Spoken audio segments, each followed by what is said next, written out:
Just a really quick one here.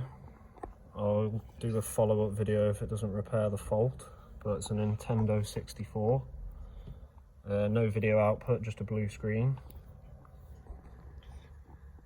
I don't think it's going to capture it that well, but this chip here, you see, the pins are not soldered, and it was the same for the CPU.